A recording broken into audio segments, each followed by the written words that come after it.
This is Jordan Tower with JT News. Make sure you smash that like button, smash that subscribe, and let's get right into the news. Well, we're going to talk about BG in a second, but HoneyKomb Brazy first is facing more charges. So this is how he got arrested, just so you know. He was on the news, okay, obviously. And it says, according to an affidavit filed by FBI task force officer, Mobile County's sheriff's deputy noticed a 2022 Cadillac Escalade was in the passing lane for too long on W.K. Wilson Bridge. Oh, if that's the bridge I think it is, I got pulled over going over that bridge before on my way to New Orleans. HoneyKomb Brazy should know better. That's a drug pipeline, and they're pulling everybody over with tint. They pulled me over for tinted windows. They pulled him over for tinted windows as well. Pulled him over December 18th at exit 22 in Criolla. The criminal complaint alleges that the deputies found Gerson with a 9mm pistol near where Fuller was sitting and a Smith & Wesson AR pistol underneath the third row seat where Jones and Hall were sitting. All three were prohibited. They were prohibited by law for having guns. Fuller, because of protection from abuse orders signed by a judge in Georgia, and the other two because of prior felony convictions. The affidavit also alleges that deputies found a partially smoked marijuana cigarette in the ashtray and liquid medicine bottle that investigators believe to be a syrupy narcotic known as lean. In addition to that charge, the task force agent requested a court order to take samples from the defendants who test against DNA that might have been recovered in the weapons. Jones and his two co-defendants in the latest gun case will appear U.S. District Court. That date has not been set. It's over. It's over for you, buddy. You know, you should have been a little bit more careful coming out this time. But this guy's a crash test dummy. Entertaining, right? And I like some of the music he was dropping and the pressure he was keeping on certain people.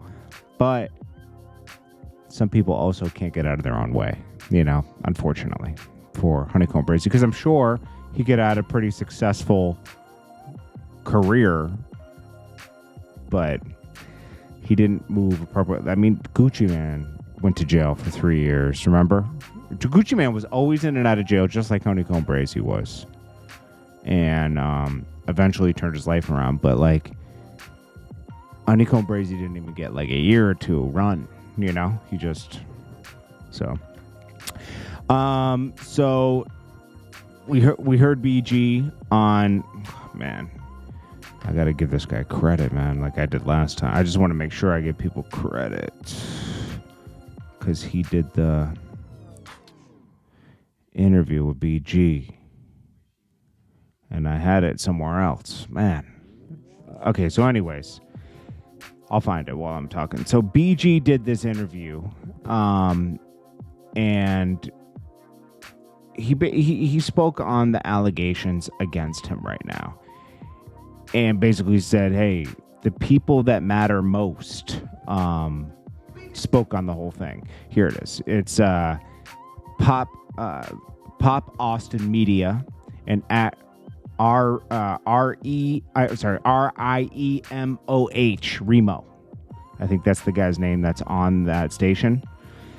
And he did an interview with BG and kind of BG cleared the air. Now Boosie also did his own commentary on this situation because, you know, they're good friends, and he's like, wait a minute, like Wack 100 and 1090 Jake are coming for BG, trying to take his career out before it even begins after jail.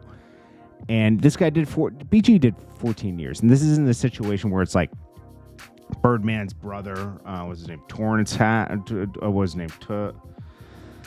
his name, Gangsta. They call them Gangsta, right? Anyways, he told on some dead people, and that was in paperwork. This situation, BG was in the car with another man. The man got out, admitted the gun and the weed was his, right? And all they, you know, he already admitted it. It was on record, on video, in a statement. This guy admitted this stuff was his, right? Right on sight on scene, right? I thought that was honorable. But then he's trying to retract it later after BG and everybody said, yeah, he said it was his, it's his. You know, like, hey, that's what he said.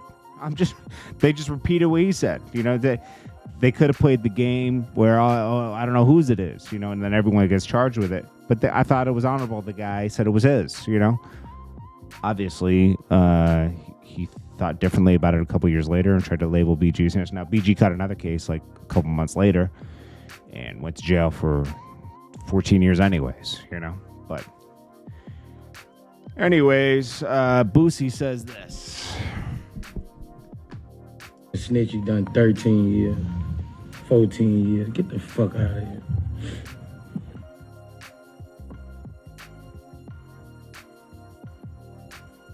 How the fuck a nigga snitch, you done 13 years, 14 years. Get the fuck out of here. No, we all like Boosie, but people do get tired of him being on the internet.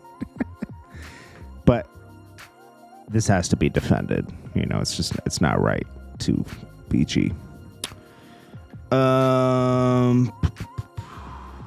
Next.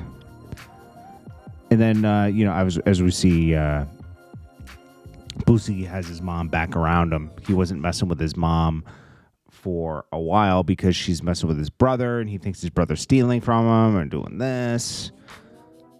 You can't blame your mom. That's both their kids, you know, and, you know, you kind of just, he has to have his own relationship with his mom. So he brought her back around for Christmas.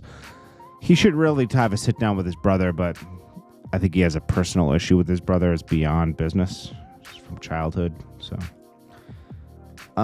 then we had Dr. Umar. He's funny sometimes. Of course, he doesn't like me because I'm white, but he went too far with the Kobe thing. Let me ask you. Kobe Bryant. Let me ask you a Kobe question. Bryant. I'm gonna ask you a question. Kobe Bryant died. Vanessa inherited his wealth. Sure. And guess what? Is Vanessa Bryant using any of that black man's money to do any good in the black community? Let me ask you. Absolutely fucking not. We don't know. You wrong, buddy. Vanessa donated $16 million to Kobe's foundation, serving underprivileged youth. Kobe didn't go to college.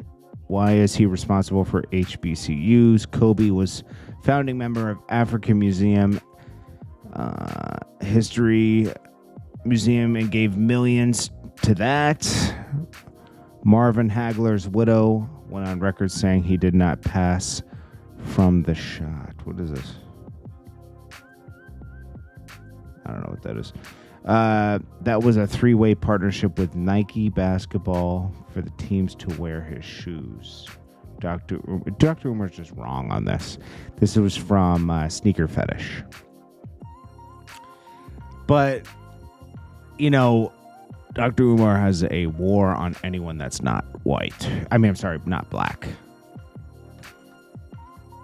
It's funny, but it also isn't funny. This guy's been building a school for 10 years. Taking money to build a school for 10 years. I don't know what school takes 10 years. I've seen LeBron, Diddy, all these people open schools, and they put in about the same amount of money in. I think he raised like $5 million to rehab their school and reopen it. Nothing. Every year, it's like, okay, it's going to open this year. They had that this year. Didn't open. So, more people should be asking about that. But anyways, you know, that guy's entitled to feel how he feels, you know. But don't be pointing the fingers at everybody else, you know. Let's see what. Hopefully, BG can clear his name, man. Shout out to this guy who did the interview with him, because I think it's important that people clear BG's name and give him a chance. It's Jordan Tower with JT News. I appreciate you guys, and I'll check you guys in the next one. Smash that like button. Peace.